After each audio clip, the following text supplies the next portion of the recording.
좋아요와 구독하기는 사랑입니다. 안녕하세요, 부동산입니다. 12월이 됐어요. 12월 1일입니다.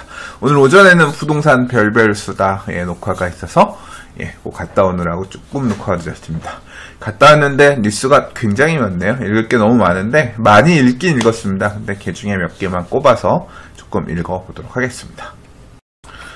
자, 첫 번째 뉴스입니다. 사실 오늘 뉴스가 굉장히 많을 수밖에 없었던 것은 주거복지 로드맵 관련해서 여러 언론사들이 어마어마하게 뉴스를 쏟아낸 후기 때문에 굉장히 관련된 기사들이 많습니다. 굉장히 많은데 별도로 주거복지 로드맵 관련해서는 제가 유튜브 영상 찍기도 했고 또 오늘 부동산 별별 수다에서도 그와 관련된 얘기를 하고 왔기 때문에 뉴스는 가급적 최소화해서 읽겠습니다.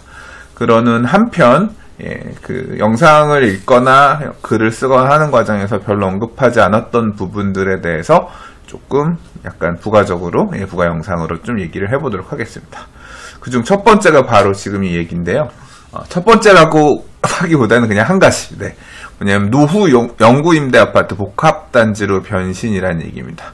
이게 지금 보면 뭐 강북구, 노원구, 강남구 수서의 일부, 그 다음에 노원구, 동작구, 대방동, 강서구, 등촌동 이렇게 해가지고 쭉 있는 게 이게 뭐냐면 1990년대에 그러니까 1990년부터 95년까지 지어져 있는 영구임대 아파트들입니다.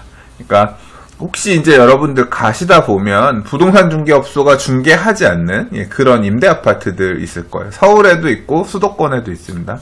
요새는 이제 요새 지어지고 있는 공공택지지구나 신도시에는 이런 것들 많이 있긴 있습니다만 서울 안에도 이런 단지들이 꽤 있거든요.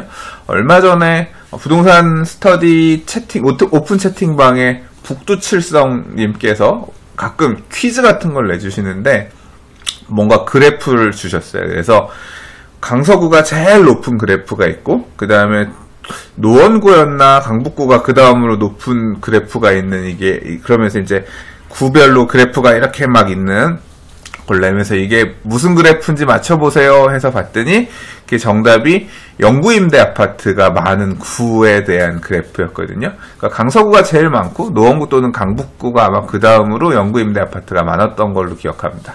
이게 뭐냐면 이제 정부, 국가가 갖고 있으면서 이제 저렴하게 임대를 놓는 주로 소형주택이죠. 이렇게 지어진 영구임대 아파트들이 90년대부터 이렇게 지어진 애들이 있는데, 우리가 지금 요새 이제 도시 정비 사업에서 큰 축, 가장 관심이 쏠리는 부분이 바로 재건축 아파트잖아요. 재건축 아파트도 흐름이 있어요. 주로 이제 80년대에 지어진 재건축 아파트들 중에서 저층 아파트들이 지금 열심히 재건축 사업들을 하고 있는 거고, 이제 중층 아파트들, 80년대에 지어진 대지 지분이 많은 중층 아파트들이 이제 본격적으로 재건축 사업들을 추진하죠. 80년대에 지어졌기 때문에 이미 30년을 채웠기 때문에 재건축을 하는 거잖아요. 근데 이제 시간이 계속 지나면서 90년대 아파트들도 2020년이 오면 1990년에 지어진 아파트는 30년이 되는 거죠. 그러니까 주택이 노후하면서 정비가 필요해지는 시점이 되는데 지금 그 일반적인 그런 일반 아파트가 아니라 영구임대 아파트는 국가가 갖고 있는 아파트니까 땅 소유권이 국가 공공에 있는 거죠. 그래서 이번에 이제 주거복지 로드맵이라고 하는 게 앞으로 그러니까 새 정부가 들어서고 나서 앞으로 5년간 사회적 배려가 필요한 계층들에게 주거 복지를 이런 식으로 실천하겠습니다 라면서 여러 가지 분야에 대해서 이제 얘기를 하는 과정에서 이제 이 부분에 대한 언급이 처음 있었습니다. 90년대부터 지어지기 시작한 이런 서울시 안에 있는 영구 임대 아파트들도 어떤 식으로 활용할지에 대해서 고민해 보겠다 이런 얘기가 한 부분 포함되어 있었고요. 그래서 나온 게 보면 이 영구 임대 아파트가 주로 대부분 용적률이 200% 이내 한 150%에서 200% 정도 선에서 지어진 아파트들 주로 소형 아파트인데 정부가 이 땅을 다시 활용할 수가 있으니까 여기 보면 이렇게 나오죠. 국토부는 현재 용적률 150에서 200% 수준 영구임대 아파트를 고밀도로 다시 짓는다는 계획을 갖고 있다. 그러니까 다시 여기 재건축을 하겠다는 겁니다. 정부가 나서서. 그러니까 30년 지나는 이후부터 가능하니까 2020년부터 이제 재건축을 할 수 있는 그런 여건이 되는 거겠죠. 그래서 이를 위해 캐나다 토론토 리젠트 파크 사례 등을 들여다보고 있는데, 이 리젠트 재개발이 토론토 도심에 있는 지역인데, 나쿠 지역의 대명사였는데, 이제 건설사 데니얼스라는 데를 사업 파트너로 정해서 이제 이 새 집 여기에다가 뭐 짓는 새 집을 민간에 매각하고 상가를 임대해서 분위기를 바꿔나갔다. 고밀 개발. 그러니까 이 지역을 민간 파트너를 들여서 개발을 했나봐요. 그래서 일부 이제 개발 비용 중에 일부는 민간에 매각하는 자산을 가지고 충당을 하고 뭔가 이제 이 지역에다가 여기서는 뭐 임대 아파트를 졌다 그러니까는 모르겠는데 아무튼 그런 사례를 보고서 지금 이들 영구 임대 단지의 토지를 활용할 방법에 대해서 고민을 하고 있는 것 같습니다. 일단 큰 방향은 고밀 개발이라고 했기 때문에 요새 뭐 그렇죠.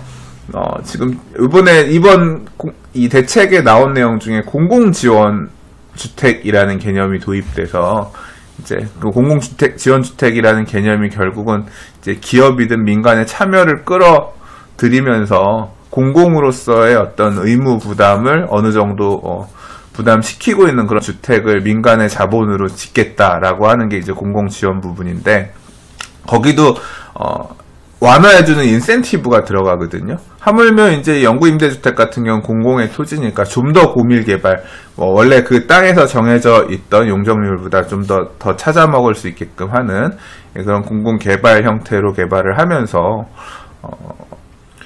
새로운 형태의 어떤 임대주택들을 만들겠다, 임대주택 단지를 만들겠다, 뭐 이제 그런 내용인 것 같습니다. 그래서 지금 당장 하는 건 아니고 아직 이제 연차가 있어야 되니까 올해 내년에 이제 계획을 수립해서 뭐 연구해가지고 지금 재고 실태 조사는 올해 내년에 걸쳐서 진행한다고 하고, 그다음에 이런 이제 어떤 조사된 내용을 바탕으로 어떤 식으로 개발할지에 대한 모델까지 만들어서 도심지 안에도 이제 이런 임대주택 공급을 지금 이제 요번에 뭐 주거복지 로드맵에서 나와 있는 내용들의 대부분이 어떻게 보면 수도권에 지어지는 공공주택지구 안에 들어가는 물량들이 많고, 도심지 안에서는 뭐 도시재생, 소규모 주택 정비 사업이나 아니면 가로주택 정비 사업 등으로 나오는 모델, 또는 아니면 공공지원 아까 모델, 그런 데서 나오는 일부 물량들밖에 없을 텐데, 이런 영구임대 주택단지를 정비해서 공공임대주택을 다시 고밀 개발해서 하게 되면 훨씬 물량들은 더 확보할 수 있지 않을까,